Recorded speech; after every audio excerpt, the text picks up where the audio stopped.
Good evening, everyone, and welcome to another edition here at Of Duelists and Drunkards. I'm Mr. Panda. And I'm Rockstar. This is the podcast where all our sexcapades are sponsored by Fiji water. Delicious, delicious Fiji water. Pulled from deep in the earth for hydration, so you can focus on getting deep in temptation. In tonight's episode, we're going to be focusing on several different current events, including right at the end of that section, we've got a rather big story to go over with you that's a little bit serious, so stick around for that. Then we'll get into the meat of the episode with two different discussion topics. One about PC versus mobile gaming in the context of recent developments at Blizzard. And later on, we'll be talking about Mari and the Witch's Flower. Mary. And the Witch's Flower. Mary, it's the same thing. Right before that, I want to brief you quickly about our convention schedule. This episode is dropping a bit earlier than what we've currently agreed should be the ideal date for our podcast. There are reasons for that, which you'll see shortly. But what you need to know is that this coming Friday, we'll be at DerpyCon, which will be our final convention of this season. It's being held in Morristown, New Jersey, and you should definitely check it out. We're going to be there. We're going to be running a lot of stuff from the Game Show Impossible Brew lineup. It's going to be a lot of fun. Without further ado, we're going to head right into current events. And to kick things off the right way, we're going to put the only other piece of bad news that we have to cover first. Unfortunately, for all of us in otakudom, the Attack on Titan manga is getting a live-action Hollywood treatment, so we've been told. We are to be expecting a movie adaptation handled by the director of It and one of the producers of Harry Potter. It will probably be one great, shiny, polished turd. Mythbusters prove that you can polish a turd, but that does not mean that it is... You can polish it all you want, it will still be shit. Next up is some good news. Our good friend Mr. Hayao Miyazaki, the never retire guy, will be receiving a Lifetime Achievement Award from the LA Film Critics Association on January 12th. So congratulations to him on... he's just gonna end up winning 2 Lifetime Achievement Awards because he keeps working. Like, they're gonna have to honor him after the fact, after they already say, you have a lifetime of success. I wonder if that's ever been a thing before. Like, you have to win multiple Lifetime Achievement Awards because, well, he did it, like, more than once. What are you gonna do? Some more anime-related news, kind of, sort of. It's really more about E-Bomb's world. You know the place I'm talking about. In other words, ladies and gentlemen, 4chan. 4chan has entered the news again because of Haruhi Suzumiya.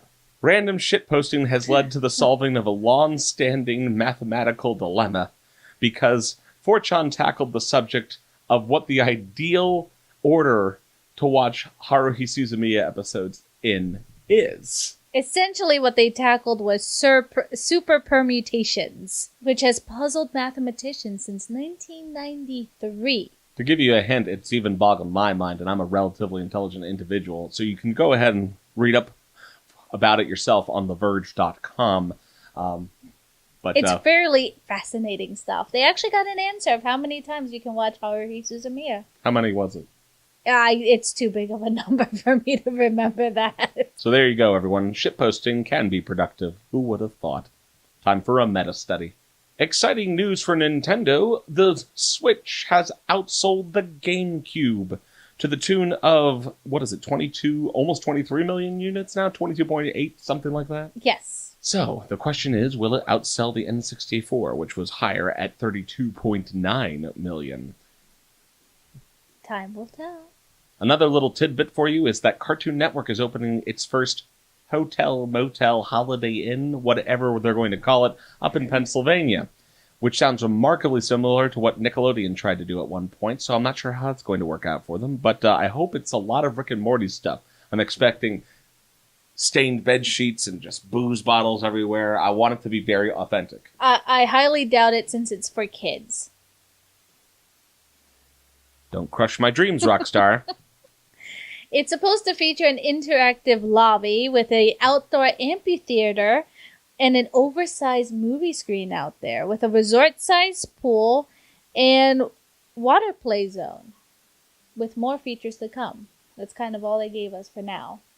Meanwhile, in the video game world, we have Toby Fox, the creator of Undertale, creating a new game and releasing it called Deltarune.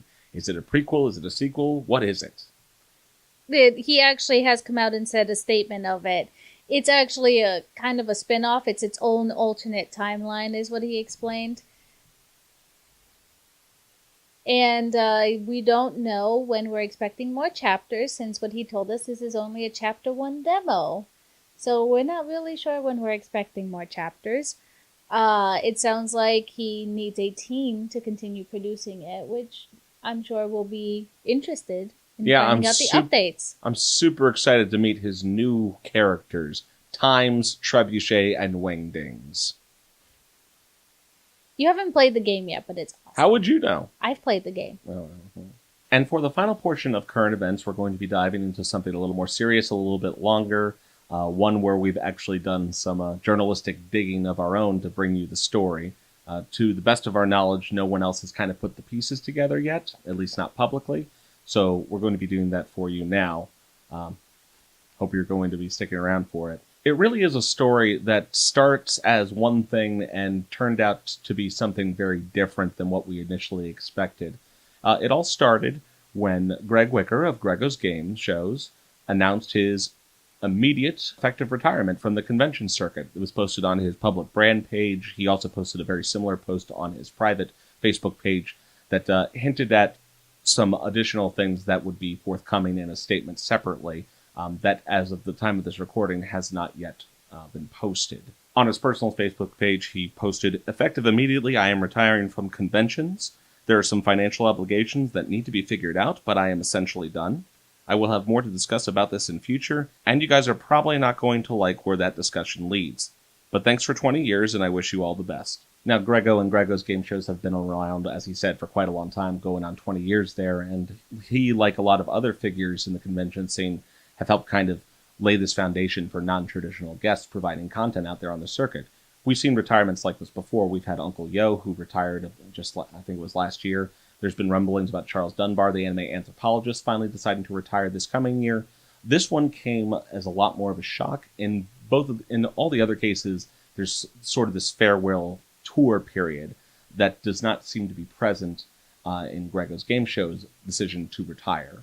This post was made originally on October 30th, and by a sort of a coincidence, we happened to discover a thread that we pulled on to determine what appears to be the full story, underscoring both the immediacy of the retirement and also the kind of vague hint given in the personal version of the post on Facebook.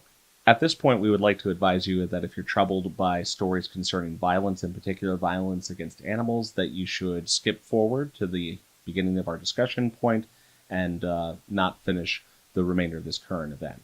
We did make an attempt to message him and see if he had an official comment prior to recording this story. At the time of this recording, we have not received a response. In connection with the fact that he was retiring, we also reached out to his agent, who at the time was still listing him, but we have obtained clarification that the relationship has already been ended. We're not naming the booking agency because that we did receive confirmation that there is no longer a formal relationship between them, but it does appear that both he is effectively fully retired and is not seeking additional work. What status that puts the rest of the shows that he's listed on his website, we're not entirely sure at this time since we haven't received additional clarification. What we found out was the same day that this post was made, there was an article that was released on Newsweek reporting about a West Virginia man that had been taken into custody in connection with animal cruelty for choking a kitten. The individual named in the news report was James Gregory Wicker, age 43, of a specified location. We followed that back to the original police report from the Morgantown Police Department that was filed, and via a shared Facebook post on Greg's page, we have established that he is also age 43, and we have every reason to believe that the two individuals, both Greg Wicker of Greggo's Game Shows and James Greg Wicker of this news report story of animal cruelty, are the same individual. This is what we know so far. Back on October 15th, the night of October 15th into October 16th, there was an incident with a kitten in the custody of Greg called Licorice. Now, this is not a secret because it was originally reported that what had happened was an accident and that the kitten was stepped on around the throat area and had received significant injury from that. We got constant updates that you can see here from the Facebook, from his personal Facebook concerning the condition of the kitten, what kind of updates that they were having. At one point, they were doing a fundraiser in order to help pay for the mounting medical bills for the kitten. And the condition of the kitten, unfortunately, last we heard, was not great. The kitten appeared to have been blind for a while. They were feeding it with a dropper. And while it was stabilized, last we heard, it had suffered significant long-term damage from what was reported at the time to be an accident.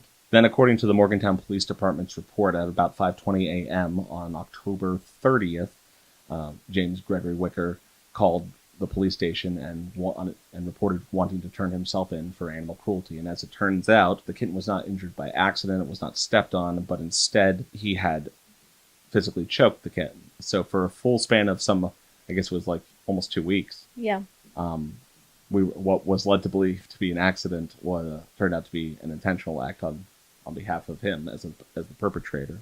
Appearing to confirm that the two individuals in these two different threads are the same person is a post by the Appalachian Peace Paws Rescue.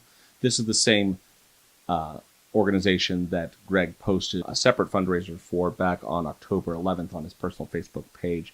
From what we can tell, appears to be the organization that was allowing his girlfriend to actually foster 9 cats in total. Yes. The majority of whom, as of the last report, have now been referred back to the organization because of the circumstances of what went down. Now, as previously mentioned, he originally indicated that more information would be coming. It's been now over, I guess, a week since then. Yeah. And to date, we don't have another statement put out except for an additional Facebook post that just said simply, "I am alive, I am home, I am sorry for worrying you. Thank you for worrying about me. I'll be reaching out to you as I can and as I am able. I'm getting the help I need, and for now, that's really all I can say." Now, there is one additional point of clarification before we further discuss this that I wanted to throw out there to you.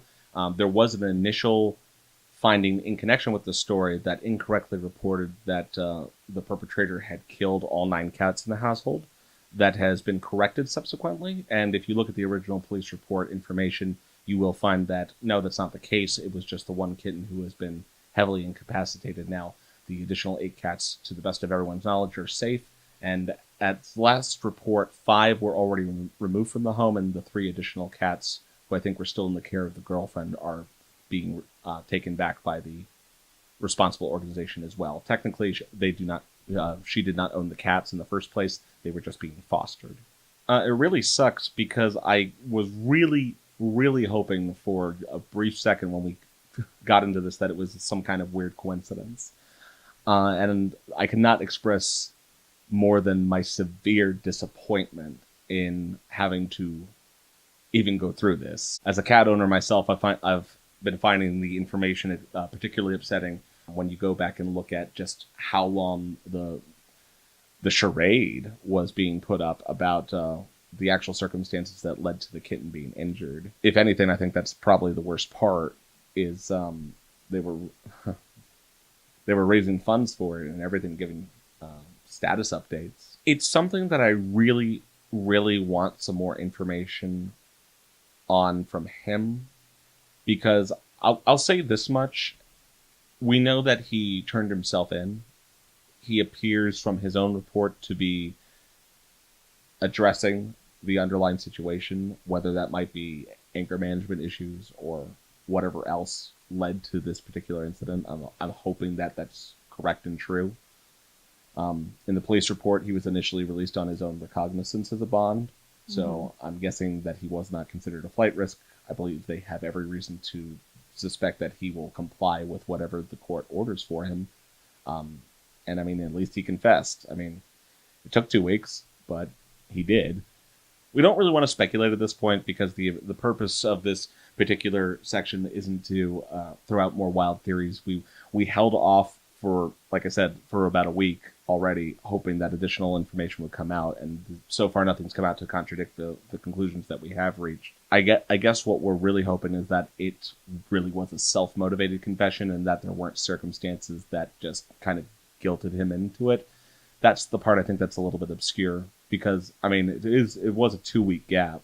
Mm-hmm. So whether or not the veterinarian who was treating the cat noticed something weird, or if the fostering association had some kind of suspicion, or I mean, since he is not the one who was fostering the cats, that could have caused additional complications for his girlfriend, who was actually responsible for the cats. There's a lot of different things that could have been tied in here, and it's really difficult for me to sympathize with people who abuse animals. I'm just going to be honest here, and I don't know. Like, I don't want to go off on a wild rave here about it, but at the same time, I don't know. It just feels like every other person who's on the con circuit who has a controversy of some kind tends to get highlighted a lot more. And I mean, like, if he genuinely is seeking help for whatever the problem is, then, I mean, more power to him. But at the same time, you know, take responsibility, dude. I mean, I understand why the full details aren't posted at the moment. I get it. But it was so easy for us to connect the dots. Yeah. Somebody else, and we know somebody else at least must have. How much longer are you waiting for it to just hit the fan? Is what I'm worried about. Yeah, and because he has cons on, like, if you go to animecons.com, he has a bunch of cons that still have him on the listing as guests, and you might want to let them know before people start, because we saw what happened with Channel Awesome. People are going to start protesting, especially with. Well, I guess this is a sensitive part of the matter. I would like to say that I don't want to turn this into yet another discussion of our previous episode's discussion on cancel culture, but it's like, I mean, at least Licorice is alive. I mean, I don't know what that will ultimately spell out for that cat, but that's something. I think just the fact that he abused it is still going to be. Because I'm not commenting on whether or not he deserves any backlash. I'm trying to draw a silver lining. I'm trying to draw something out of what's something that I just find very terrible. It's just been hard to look at the research. It's been hard to think about it. Don't own cats, but I love cats, and I have 2 wonderful dogs of my own. And it's just hard to think of any kind of abuse in that manner. Unless we have been very wrong in what we have presented for you here tonight. And we will gladly clarify if we are wrong. I would like to see him take full and open responsibility for this incident. And I do not believe that that has been done yet. I feel that we afforded ample opportunity for that to have occurred in the time lapse. I mean, obviously, you know, I get it. You're going to be dealing with some stuff right now, but the grace period from us, for example, as just people who are reporting on anime and con news is up. I don't know how everyone else is going to feel about it. That's up to them. It's up to you guys who are watching. It's just I'm not comfortable sitting on this information anymore. I would like to hope that when it comes to something this clear cut, when it comes to an open and shut case like this, if you could be honest with the police, could you please be honest with everyone else who has come to recognize you so that we can process it? The same as you. I'm assuming you're trying to process it in your new circumstances. It would be nice if the rest of us could as well. You know, it's weird because dark humor and a whole bunch of other weird stuff is definitely a central part of some of the work that we do on the con circuit. But I look at this picture of this cat, and I just try to imagine what could lead someone to actually want to cause harm in real life. I mean, not to get into a whole philosophical debate about reality versus fiction, but it's like, I can't imagine wanting to more than hyperbolically ever want to hurt an animal. I guess I laugh, but it's not funny, you know? So I think we want to wrap this part up and move on because we don't want to stay too much in this downer note. But feel free to follow up on everything that we've done. We provided some resources in the description that you can continue to verify the things that we've found. This is just what we've determined from the facts that are available to us. And while it's kind of hard to follow up something that's that kind of depressing in the news, we do want to bounce on with the rest of the show here. So welcome back for those of you who might have skipped that previous section there. And we're going to head right into our first discussion topic.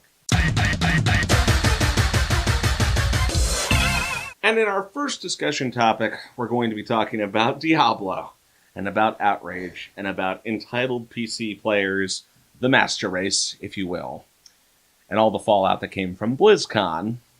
And in a wider sense, we're going to be talking about PC versus mobile. So, what do we got, Roxy? Well, if you were paying attention to BlizzCon, you would have noticed that they announced a little something called Diablo Immortal that was supposed to go on for mobile gaming.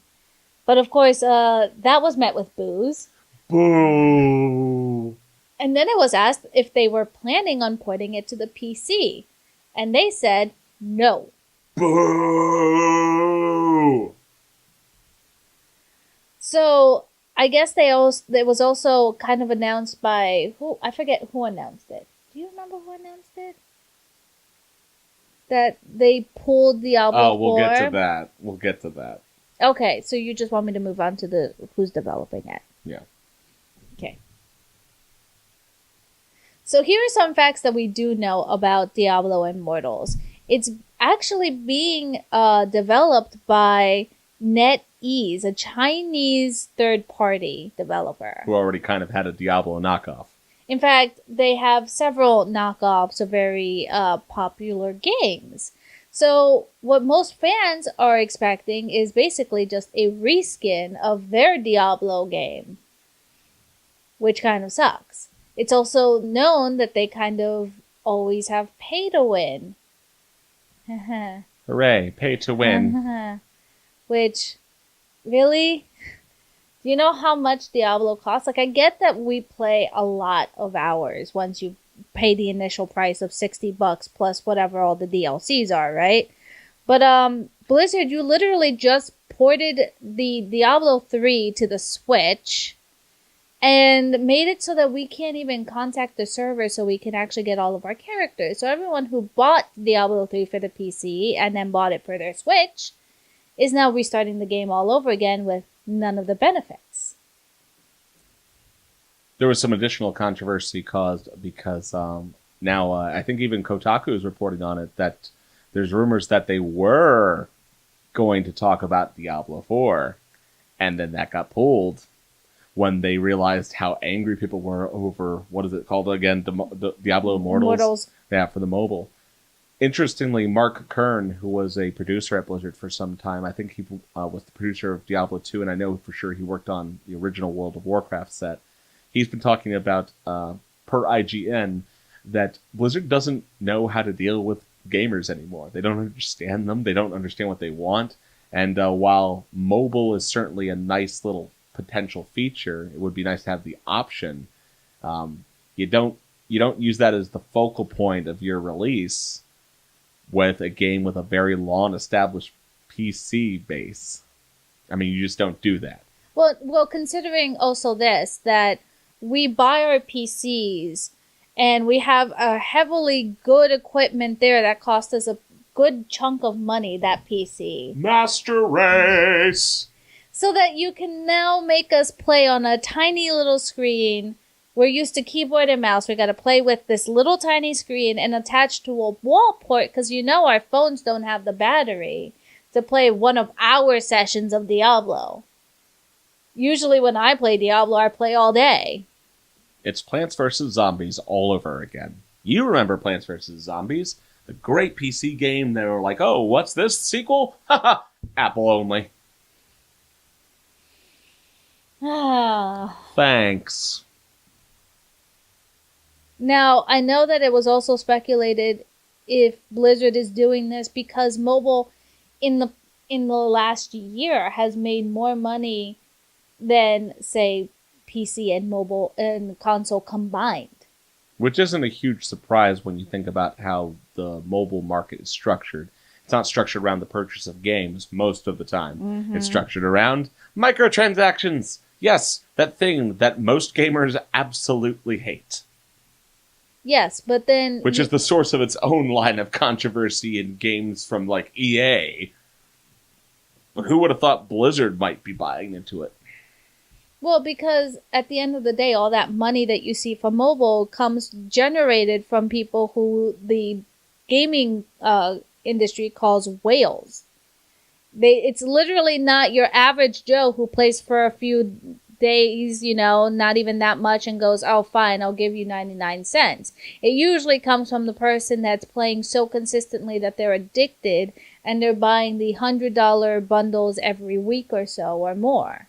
Reminds me of the Pogo comparisons. It's like, I don't even remember what level I am. I'm in, like, low 20s because I stopped actively playing. But then there's these other people who are, like, level 40-something now, and I'm like, ugh, what do you do with your time? Oh, well, you can certainly buy your way up. I was going to say, I'm sure that there are some grandmas playing it all day, because Streak has a few customers who literally, that's all he does for them is fix it so they can play Pogo again. That's a different Pogo, Rockstar. That's a different Pogo? Yes, I'm pretty sure the grandmas aren't playing Pokemon Go on their little old computers with Windows 98. I never heard Pokemon Go called That's Pogo. Literally what people call it. It's really? called Pogo. I think of Pogo and I think of the desktop game. Oh. I mean, I've definitely heard the confusion point before, but no, like, Pokemon Go is Pogo. That's a horrible nickname for that. I think it's the perfect nickname. I think the other Pogo just needs to die. It's just taking Grandma's money away. Less for my inheritance. But that being said, what makes you think that... With that being said, why do you think fans got upset? I mean, you've played at least Diablo 2. I know you haven't had time to play Diablo 3, so... I played Diablo 1. Okay. Mr. Panda's old. Yes, you're old. Now, why do you think they got upset? I know why I'm upset. Because they tried to take a PC game and shove it into a mobile phone. That's your only concern. Like, what do you want from me? It's like, yeah, if they tell me the next big development in, like, Railroad Tycoon is going to be on a mobile phone, I'm going to be like, yeah, okay, I'm never going to play that. And it's not just because I have a phone that's not that great on the cutting edge of things. It's because I know exactly what experience I want out of a game, and that is not it. And, I mean, in fairness to Blizzard, I've been led to believe that they told us it wasn't going to be Diablo 4, but, like... Yeah, but they also placed it between Diablo 2 and 3, so that makes it sound like there is some storyline that's going to be attached to it. Yeah, and I mean, like, I don't know if maybe they'll have a port to the Switch or what, but it just seems... If there's any kind of, like, story element and they're not going to port it to PC, that just seems like they're just being disingenuous. That's what it is to me. Like, it's that same thing with... Well, it's not quite the same thing. I was going to say it's similar to what they're doing with Minecraft, but that's not really the same thing. We have no particular reason why games can't be ported to PC in most cases, even if they wanted it to be a primarily mobile experience, which we have several reasons to explain why that is a terrible idea for any purpose other than microtransactions, just so you know. But... Well, I feel like you would need that game. There's a gaming cell phone now, like a gaming smartphone that you can buy. I feel like you would need that particular phone to play Diablo. Is it Alienware? Remember those? Yeah, I remember gaming laptops. But I'm just saying, like, that seems like the old... And still, even with how I play, when I decide to crack open Diablo, I'm usually attached to it for the whole day. So I feel like I would still have to be next to an outlet the entire day with a gaming phone. And that's not as... I don't know, that's not as fun to me. There's already, like, I'm not going to complain about the Diablo on the Switch because I've already started playing it. But there is a But slight... that's just the same game. Yes. So that's wait. Let me finish. So they're going to move it to a smaller screen from the PC monitor to a smaller screen. There's already a slight issue moving from Diablo 3 from the PC to the Switch with the smaller screen of the Switch. Now, true, I could probably put it up to my TV, which is bigger than my gaming, but when I'm playing it on mobile, which is what you're going to be, like mobile with this thing. There's some issues where I can't read all of the things sometimes, and it's very small. So you're dealing with, like, it's already almost too small for the Switch.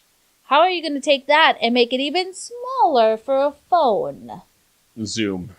Zoom function. Oh, no. That would suck. Now, don't get me wrong. Alright, well, I guess I do kind of have this pseudo-stigma about it. But, I mean, Android phones and iPhones and all the rest, they are kind of just computers in the pocket. And I guess there's no particular reason why we can't develop games for them. I just wish that... I almost wish... I'm saying almost. I'm not suggesting that you go out and do this. I almost wish that they just started selling games in a similar fashion to how we do it on every other console. I mean, I know they won't do that. The pricing system and microtransactions are already in place. They already make more money from that than from anything in the regular game world. But I think there's no incentive there. Yeah, I also think that's representative of the different populations we're working with. I'd be willing to bet that the majority of people who feed into the microtransactions don't play that many video games outside of the mobile platform. So, in a way, you could look at this as kind of the opening of a second front. It's similar to my argument that Nintendo, for example, I don't think that Nintendo is actually a video game company. I think that Nintendo is a home entertainment company. So, when you buy a Nintendo product, you are almost universally not buying a platform that is optimized for video gamers. We use it. We like it, but just like Smash isn't a fighting game, it's not. It really isn't. No, I agree with you. It's played like one, and I think people play Nintendo products like they are the mainstream video games. But I think any high-end gamer would definitely say that if you're talking about the video game consoles, it's usually the war between Xbox and PlayStation. Mm-hmm. Nintendo isn't even in the fight. They're off on their own little mountain, looking down on the peasants and going, ha ha ha, look at my 720p screen and how much money I made. That being said, I love the Switch. So, to put it another way, you could say, I could hypothesize that if my framework for understanding the video game world is correct, then mobile gaming is the modern entertainment version of Nintendo. The reason everyone's feeding into it and why I guess Blizzard now wants a piece of it is because it may not be the new realm of video games, but then the majority of people in the world aren't gamers. And I think that's the thing. You could be seeing a shift away in the primary market force from specialized demographics like video gamers to a more general audience, which is everyone who owns a smartphone, which is a larger percentage of the population than video gamers. Well, here I'm going to play devil's advocate just a little. Just a little. There are some games that you can buy full price on the phone. For instance, I bought Attack the Light, the Steven Universe game. And that's actually, I like the way it plays, and it's okay for me. So when it jumped to PC, it was like, oh, that's actually kind of really, really fun. Not when they took the sequel to the PC, I mean. So, well, it's an adventure-based game, right? It's an RPG. Like an RPG. And that's yeah. And that's the thing. It's like I was about to say, I'm honestly surprised that more phone-based RPGs aren't a thing because they don't require that much graphics intensity most of the time. Mm-hmm. I mean, I'm sure there's exceptions to that, but I mean, like, if you think of old style, especially JRPGs like Final Fantasy or something, I'm surprised they just don't make more games like that or Undertale and put them on phones. Because that's something you can play in, like, sets. Like, oh, I have an hour train ride. I'll play this for an hour and come back to it later. Like, the mobile phone actually seems very ideal for that. There are RPGs on the phone. Okay. I hope you realize that. I completely believe you, and I doubt that they are the majority of sales. Is your phone that shitty that you can't even play? It has nothing to do with my phone. I play real video games.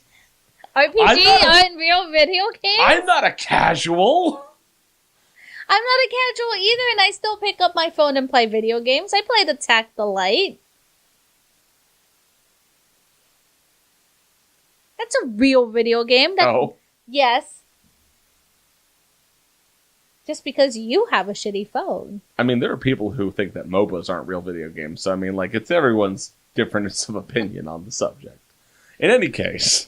I think my biggest worry when they announced that they were going to port it to mobile was the pay-to-win features. Well, isn't that everyone's biggest worry with video games now? Looking at you, EA. Oh. Because I'll be honest, like, I really understand when they say, oh, it's cosmetics. The cosmetics, fine. Okay, you can have all the cosmetics you want. Yeah, please buy all the custom skins you want. I won't buy them, but other people will. Yeah, I don't care. But if we're going to start making it so that, oh, look, you can't upgrade your monk unless you buy this pack, well, then I know I'm not going to be feeding... I'm just going to go, okay, well, I guess I'm not upgrading my monk, and I'm uninstalling this, because I'm not going to sit here and pay for every single little thing that I need to do with my characters in order to advance in the story. I mean, there's a reason why I won't touch the stupid Harry Potter mobile game either. I don't know. See, I mean, maybe this is what it really is underscoring for me. It's like, yeah, my problem with mobile video games is that, I don't know, maybe the problem is, it's similar. I mean, it's similar to the issue that's happening in other areas too. I mean, PC has the same problem with the idea of downloadable content. It's just I don't mind becoming DLC. more. I'm just saying it's becoming more and more pervasive. It's not just, oh yeah, buy 20 things for the Total War game or buy 2 things. No, there's so many games where there's just this expectation that you're going to farm gold with real money, and then pump it into a game that, in many instances, especially ones that rely on microtransactions, there isn't a discernible endpoint in those games. No. They are, in fact, if someone hasn't made this argument, I'll make it now. I'm pretty sure any game that relies on microtransactions is specifically designed to just keep you playing. There's no end goal to that. That's not a video game. Well, and that's the scary part when you're talking about Diablo, because essentially you can play Diablo 3 forever, because there's always a new achievement you can go out to do. There's always the seasonal achievements you can do. Well, I'll bet there's also chapters. A concise story that has an endpoint, too. Well, yeah, if you wanted to just play Diablo just to see the story and end it, you could do that, too. But I know that the whales are always going to be attached, because there's always going to be that new achievement that you can do. There's always going to be something new. And I didn't mind that for a game that I paid $60 for, and then paid an additional $20 for the DLC. You know, and I don't mind that when I pay full price, but when I know that I'm going to be paying every single time I want to go on and play the game, then it becomes a little ridiculous, because you're getting not just $80 out of my pocket, you're going to get more and more and more and more and more. There is no end to in sight for these people who, you know, play the game past the story point, which I do. I like achievement hunting. What is the purpose of playing a video game? I think is the question that I have to ask. Especially like if I'm going to draw any line between what mobile games offer and their casualness and what real video games. Forgive me, I'm going to be a purist at the moment. I guess what is the purpose of playing a video game? There are games that don't have a concise storyline. They're just there for a repeat of like a challenge. Things like Tetris. Mm-hmm. Then again, I've never seen a version of Tetris with microtransactions. Then you haven't played the EA mobile one. It sounds like I have a significant problem with this game. There's and I don't know. There has to be a challenge, or there has to be a way to actually feel like you accomplished something. Do you remember what was it that Facebook? You know what? I blame Facebook. I blame Facebook for this phase. Do you remember that stupid game like Farmtown or whatever? Farmville. Like it felt like the entire like I know people who just spent hours on that, and there's no like what the leaderboard? Is this a flash game? Maybe I should just go back and blame Newgrounds for this. It's like they took the basic concept of Newgrounds, which is to design a very rudimentary game based off of old, like a standard system with very little point to it, and then just monetize it. Why couldn't Newgrounds figure that out back in the early 2000s, right? I don't know. It just upsets me on a very fundamental level. I'm like, I think maybe the reason why it really bothers me is because like I am someone who is willing to buy in at least partly to the idea of video games as art. Mm-hmm. Not all the time, obviously, but at least in part. And I feel like, I don't know, it just feels so weird. And I mean, I don't know. I feel like I'm willing to put down money to experience something that you have created and has a purpose and will continue to have utility beyond its service date. Let's put it that way. Like, I could play Stick of Truth from South Park 20 years from now and still feel like there's a part here that I can enjoy. It's still a concise, it's a story narrative. It's a fairly solid RPG format. And like, yeah, I could go back and play that just like I can go back and play original Final Fantasy and not feel too bad about it. But Is anyone going to go back and play freaking Farmville? You'd be surprised. No, if the answer 20 years from now, are people still going to be playing Farmville? The original Farmville? Well, I went back and started my old Neopet account from 10 years ago. Yes, and you're playing a jank game that has no end in sight. At least Robot Unicorn Attack has a leaderboard with a score on it. At least there's something to aspire to. Yeah, what do you get in Neopets? Oh, I can make my characters look all different if I get enough Neopoints, and I can play little flash games. So, I can enjoy my experience on there. There's a new episode of You're On and You Should Feel Bad Brewing that you should be aware of. And it's all going to basically come... You know what? No, you know what this goes to? This goes to the epicenter of all things sinister. That's what it should be. I should just revive that panel. Because at the end of the day, we're going to find out it's actually Neopets that set this all up. And then someone was like, you know what? Let's do Neopets, but for money. Like any classic white American, I'm going to just... charge money for doing the thing I was going to do anyway. I want to play this inane game with no goal. Oh, what's this? I can do that and spend money? Why, sure! It's really weird when you think about how many other aspects of the industries are suffering from free stuff. It's like piracy is so dangerous to the entertainment industry. Ladies and gentlemen, I would put to you that microtransactions are far more dangerous to the entertainment aspect of the entertainment industry than piracy. Because if we all feel like we don't need fulfillment, like we don't need accomplishment, like we can just go on our merry way for 8 hours a day, repetitively clicking to harvest our corn, then yeah, I would say that the entertainment industry won't exist.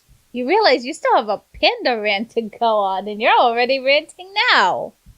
This is in connection to what we're talking about. We have been going on this for pretty long, though. So, back to Diablo itself and the PC versus mobile issue.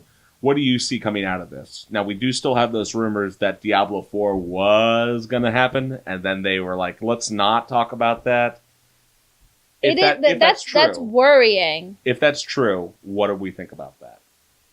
Well, for me, it's worrying because it tells me something about Diablo 4. Like, what were they planning on releasing that they thought they were going to get booed for that, too? Could just be a terrible PR move. That's what Mark Kern thinks. He said when it first started getting rumored was, well, if this is true, this is an even worse PR move because you're missing the point. Yeah. You are missing the point. Well, I hope Blizzard puts their head back on their neck and realizes what their fans want. Though I think it might be a little too late for Diablo Immortals because, like I said, I think it's already a reskin. So it's going to get pushed through. I don't think there's going to be anything that we as the fans can do about it.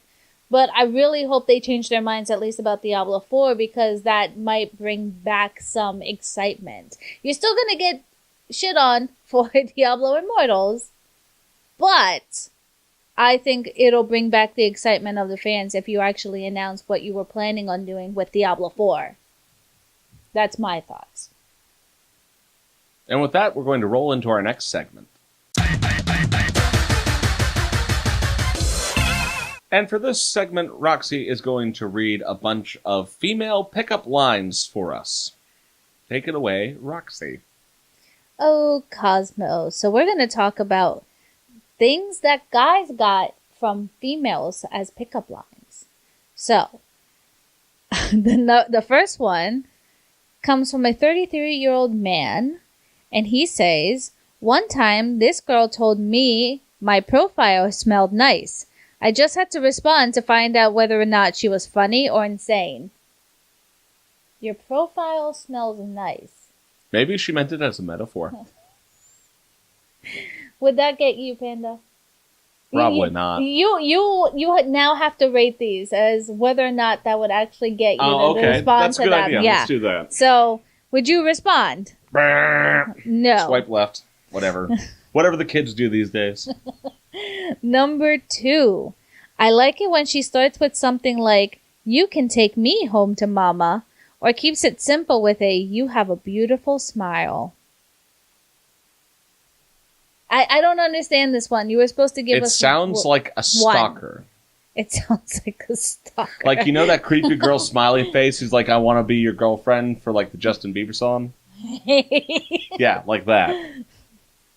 All right. Number 3. Any woman who comes at me with some weird shit has my complete and undivided attention. Everybody on there is fronting like they're not weird, but I know at least 1 in 10 of y'all are weird as shit, and that's who I'm taking to McDonald's.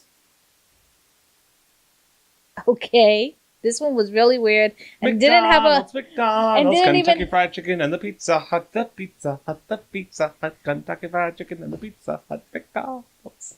I want to at least hear what weird shit he's heard. Like, he didn't even give us a pickup line. Just told us what he wanted. That's not what this was about, I Cosmo. thought this was about female pickup lines. Yeah, this is. That's what Cosmo said it was. Blame Cosmo. Number 4. I'd respond if she named 3 people and said you've got to fuck one, kill one, and marry one, and go. That's not really a pickup line. Okay, I mean, I guess that works. How would that work on you? I mean, as long as she doesn't have Netflix listed as one of her hobbies. The worst hobby ever. Okay. Number 5. One time a girl messaged me and said, "Hey, we matched. Who cares?" I probably would respond to that. Really? That would get you? Yeah, that's offbeat. That's nice. I like that. Oh, okay. It's something that a guy, one of those nice guys would do, but if a woman's doing it, it's probably... Oh, wait, maybe it's just a guy pretending to be a woman. Huh. Oh! I'd give it a shot, sure. I'm gonna swipe right. Number 6. My favorite was when a girl messaged me, "Don't fuck this up." Just that, nothing else. I mean, is she attractive? I don't know. You're assuming you don't know what she looks like. I'm pretty sure they have pictures on most dating sites that do this. If she was attractive, I'd probably go, sure, why not? Really? But I'd probably... Well, no, that's not what I would respond. No, but what about that attracts you? The brusqueness? Men can be attracted to brusqueness sometimes. Okay, so just be very brusque with Panda. Come up him and grab him right by the penis. Demonetized.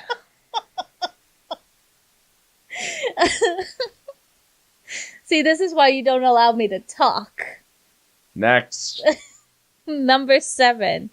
The polar bear line always cracks me up. She asked, "How much does a polar bear weigh?"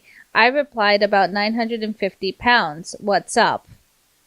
Editor's note: the correct answer to the polar bear pickup line is enough to break the ice. That just confuses me.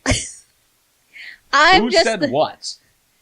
She asked, how much does a polar bear weigh? He said, about 950 pounds. What's up? The editor answered that the correct answer to it, it should be enough to break the ice, except that's not what he responded with.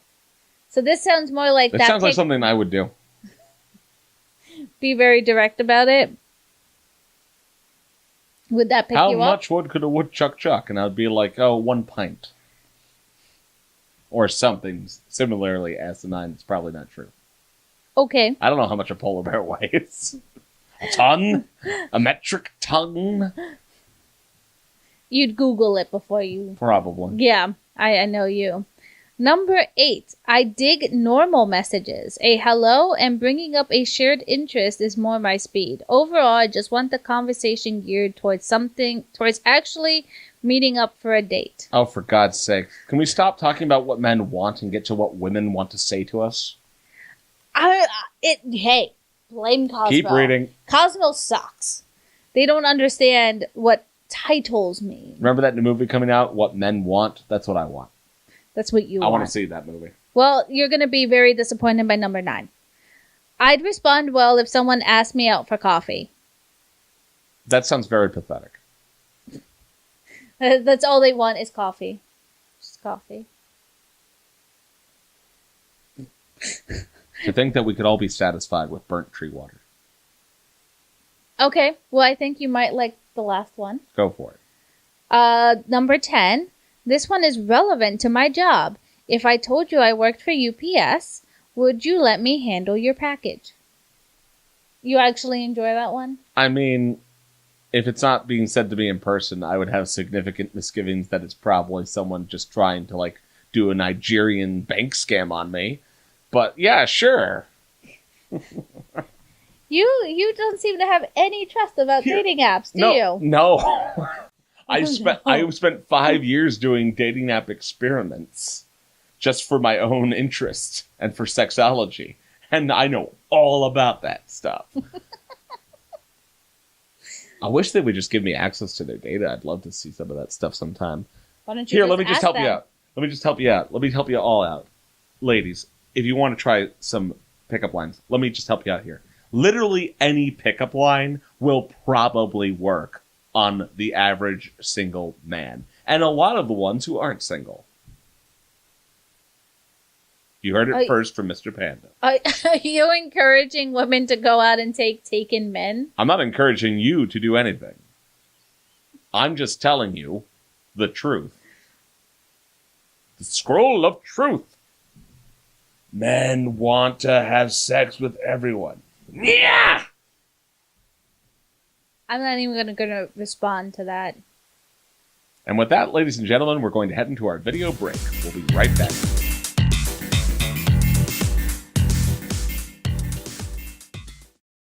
Vagina dentata. What a wonderful phrase. Vagina dentata. Anal person craze. It means no penis for the rest of your days. It's a problem-free penectomy. Vagina dentata.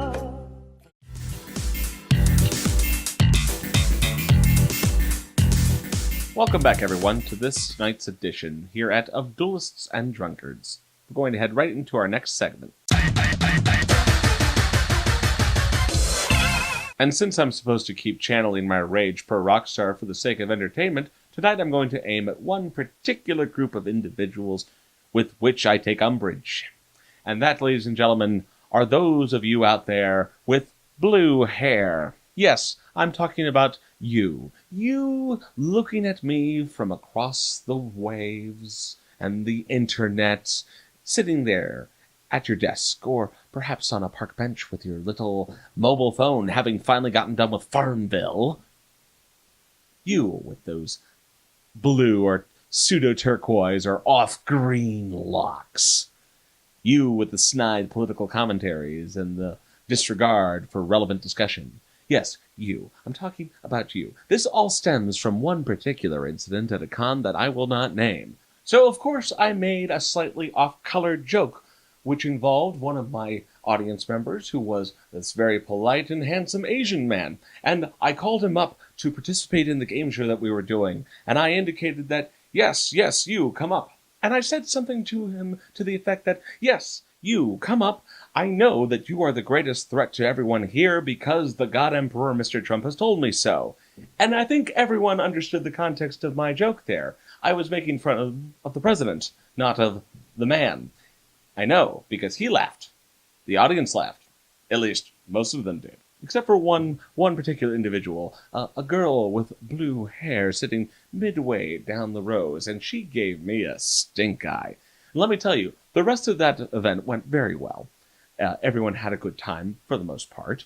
And then I was leaving the panel, and the blue-haired girl walked past me with, I think, someone who was probably her significant other, or her various permutation polyamorous companion, whatever it may have been. In any event, she walked past me and muttered that I was a racist fuckhead. Well, I'm glad the white woman knows better than the Asian man how racist I am.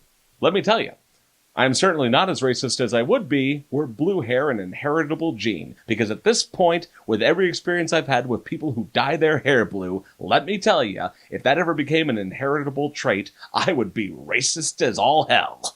I have not had positive interactions with people who dye their hair blue. I don't know what it is. I don't know if it's the chemicals leaching into their brains. I don't know if it takes a certain type of person who want to just wear that color. I mean, there are certain people in this world who look good in yellow and purple in their clothing. So yeah, I could argue perhaps that only certain people who look good in blue pursue this, and those people happen to be wrong and should feel bad. And it's so upsetting to me because one of my favorite fictional characters, Ramona Flowers, at one point has blue hair. And wouldn't you know it, ruining blue hair forever are all the people running around telling me that I'm wrong, that my opinions are wrong, that I don't know anything, that they are superior to me because they took a liberal arts course once in the field of whatever, despite the fact that Mr. Panda here, with all his fabulous college degrees and years of experience, doesn't know shit.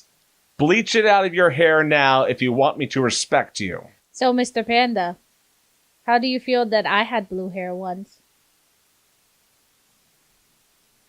Well, Rockstar, who is the leader here?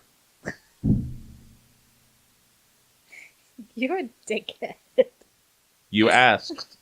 With that out of the way, we're going to head into our second discussion for the evening.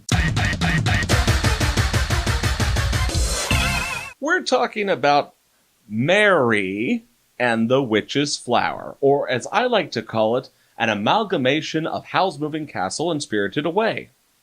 That's not what I like to call it. What do you like to call it? I like to call it a derivative of Hogwarts, Harry Potter, and Kiki's Delivery Service all rolled up into one. I think I like my comparison better. Has the same kind of blows. I mean, I don't think that should come as too much of a surprise to anyone. I mean, it is aesthetically kind of Ghibli-esque, and I mean, I know it's a cardinal sin to start comparing artists to other artists, and I'm not even sure what the background of the new emerging company that did it is, though I'm led to believe that they at least are drawing some kind of inspiration from the Miyazaki trend in anime. That being said, could you give us a brief plot summary, for the sake of the audience, what to expect with Mary and the Witch's Flower, currently streaming on Netflix? Well, Mary moves into this nice country home with her great aunt Charlotte, and is a little bored because school hasn't started and her parents haven't moved in there yet. So she goes off and tra-la-las in the woods until she finds this very pretty blue flower, which is told to her that it's the witch's flower and it only blooms like once every 7 years or something. Something like that. And that it's a very rare flower. And, well, things kind of start getting weird after that, because that particular flower seemed to have given her magical powers the next time she manages to run off in the woods. And there's a cat that's missing. And she ends up at Hogwarts. She ends up at a magical witches school, which she finds out that she can, cast all these kinds of things, and they want her immediately as a student. But, of course, there's something nefarious behind all of this, and the rest you should find out for yourself if you're actually willing to sit through this particular movie. The archetypes are all pretty familiar. You have the side characters like Flanagan, who's like the broom master. Yep. Laughable, lovable, furry. You have the secret antagonists who are at first present themselves to be very polite and then turn out to be the big baddies like Madam Mumblechook. Madam Mumblechook and Dr. D. Dr. D. Oh, not that kind of D. I mean, I liked that song. You also have the kitty cats, Tib and Gib, and of course, Great Aunt Charlotte, or whatever the heck her name was. Great Aunt Charlotte. And like I already alluded to, I felt that there wasn't anything super unique about the story format. I thought it was very well animated. I don't have a problem with it. It could have come from Studio Ghibli, and I wouldn't have really known the difference.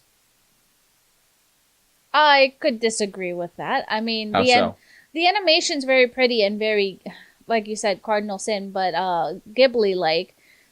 But I mean, I'll backtrack that slightly. The style is obviously unique enough so that I could tell it's not from Miyazaki. Yes. That being said, it's kind of like you can say, yeah, you can definitely tell what movies inspired.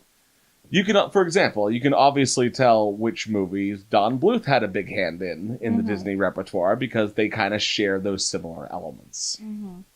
But the one thing that I think separates it from Ghibli is Ghibli movies have better plot. I mean, I don't know if that's universally true. Well, they engage me more than this movie did. So the big ones do. Have you seen all the Ghibli movies? Not all of them. There are some pretty mundane ones out there. Like, I in my head when I was like, I had to draw comparisons. All right, I just had to draw some comparisons. On its own, it's fine. I could show that to basically anyone, and they wouldn't get bored. But it was like I was drawing comparisons in my head, and I was thinking about it, and I was like, yeah, this ranks somewhere in the mundane section of the Ghibli films when it comes to like plot complexity or engagement. It's just so slow to get to the plot, though. Yeah, and I mean, it feels like the movies I picked for the comparison point, the amalgamation. I felt like they were trying to emulate those particular things. The idea of getting lost in a magical world that you're not familiar with, and then the kind of spirited adventurism and transformation aspects of Howl's Moving Castle. Those feel like that's what they were drawing upon as inspiration, not in terms of literal story comparison, but that's the feeling they wanted to go for. I think that my comparison would work better for the literary because it felt very Hogwarts-esque, or the school felt very Hogwarts-esque for me, and the story itself, this orphan who has a lot of power, who can do anything she wants. I was like, well, at least she Harry didn't Potter. have a scar. And I drew some Kiki's parallels when it came to, and spoiler alert if you actually want to bother watching it, I drew a lot of comparisons to Kiki's because of her grandmother, great Aunt Charlotte, who you find out is the witch from the beginning of the movie, who ran away with the flower to begin with.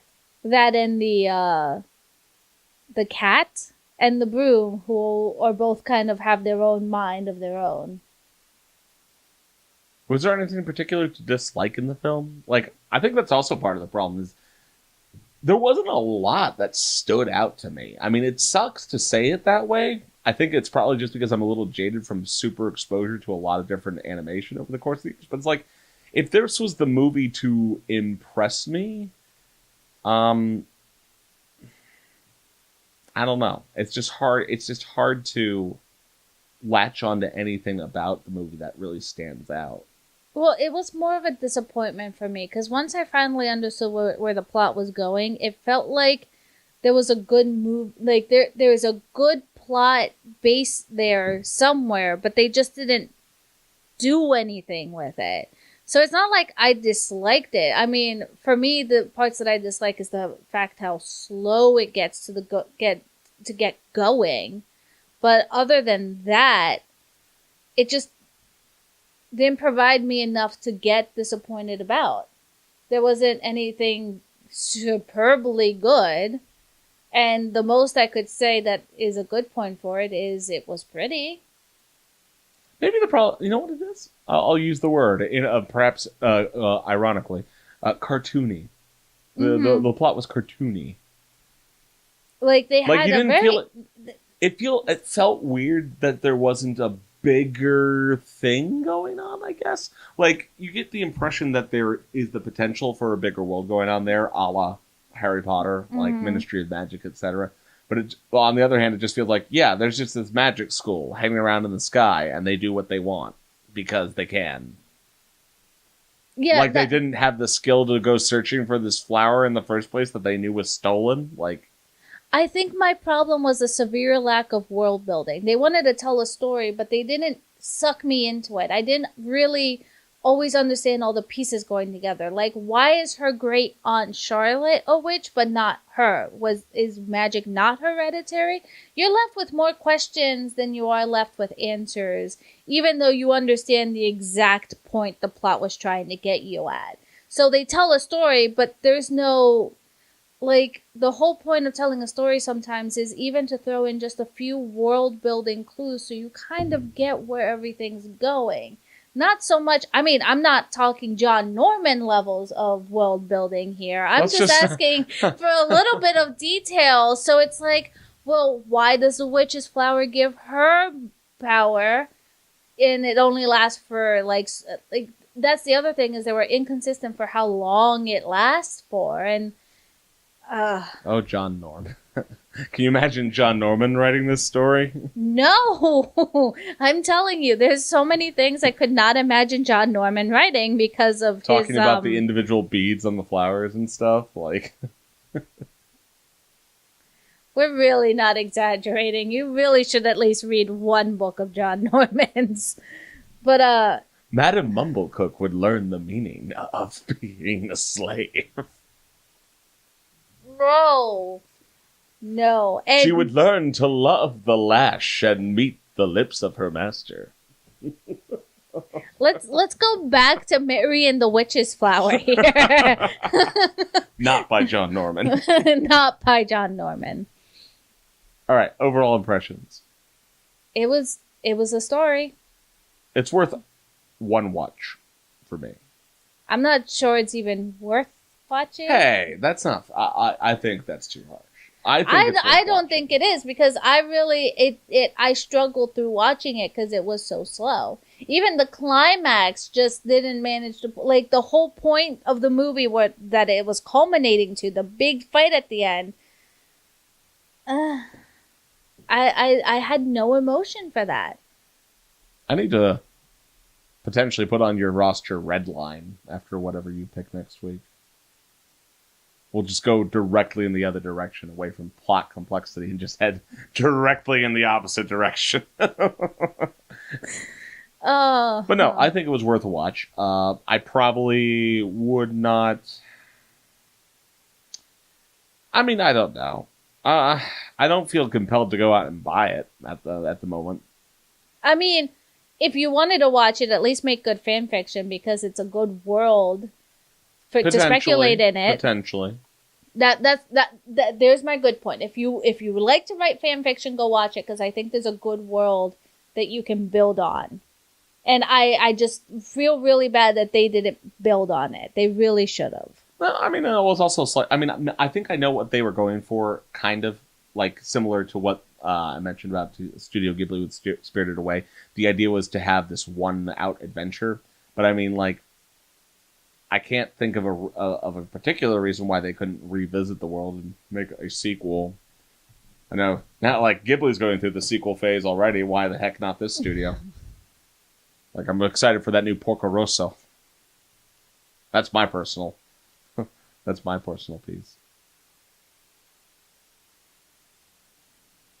I think we've said everything that needs to be said about Mary and the Witch's Flower. Mm-hmm. So we're going to head into our final segment for this episode. And for today's That's Pretty Cool, to finish out this episode, I'm going to be talking to you about Yamatocon. You probably have never heard of it, but it features as a primary and important piece in some of my historical narratives, particularly with This Is Otakudom, Fandom History, and the American Otaku. Yamatocon and Yamatocon 2 are part of a continuity of the first anime convention held in the United States. There's a little bit of controversy in the nitty-gritty footnotes because of what constitutes a convention and what doesn't, but what you need to know is that Yamatocon was the first one that is uncontroversially acknowledged as an anime convention. It was first established in 1983 down in Texas, and the central purpose was to put together all of Space Battleship Yamato, not Star Blazers, which was the normal American release version of the time that was on television in the late 1970s, early 1980s, but Space Battleship Yamato. Get that all together in one place, have a marathon. There were some panel discussions, and there were dealers there selling stuff. It was a full-blown convention and resulted in a in a Yamatocon 2 in 1986. And then they held one additional event after that in the same year, but later in September, called Animagic, before kind of petering out. And additional cons came along and kind of picked up the mantle from there. The really interesting thing about it is, if I can pull up a couple pictures here for you, is just how retro and 80s it looks.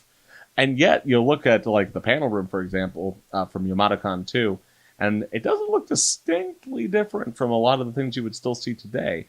It's really a really interesting piece of dive. There's not a whole lot of primary documents left around from that era, but the Yamatocon original poster there shows you the emergence of a distinct and separate anime fandom from the science fiction community. And that's what part of the reason why this is such an interesting thread to follow, is because the anime fandom incubates in the science fiction community. You have a bunch of people getting together who like science fiction, and they are kind of helped along by the fact that at least in my framework, the second generation of anime fans in America is almost entirely submerged in the science fiction community, because the Star Wars boom happens, and then every piece of animation they can get a hold of that might potentially emulate Star Wars is what people are grabbing. So before Yamatocon, you did have instances, for example, Baycon in 1986, one of the Baycons, where they put out for the first time an anime programming track with its own separate guide and art, and I actually have a copy of that I might show on one of these segments at some point. And you have potentially slightly earlier ones that were on a much smaller scale, like meetups and things. But it shows you what it took to kind of kick things into the modern otakudom that you see today. It took a heavy love of pursuit of the original version of something, and to get everyone together in order to enjoy that. And that's kind of what conventions are all about, bringing people together to experience the fandom, to participate. That's the key distinction there. So I hope you will find that with a low level of controversy, Yamatocon as the first anime convention in the United States. That's pretty cool. Ladies and gentlemen, we have come to the end of our time at this week's episode. It is a little earlier than expected. We will be back to our regular schedule next week, and we hope to see a lot of you at DerpyCon. But until then, I'm Mr. Panda. And I'm Rockstar. And this is the podcast where there are not any duelists, but there are plenty of drunkards. Bye-bye!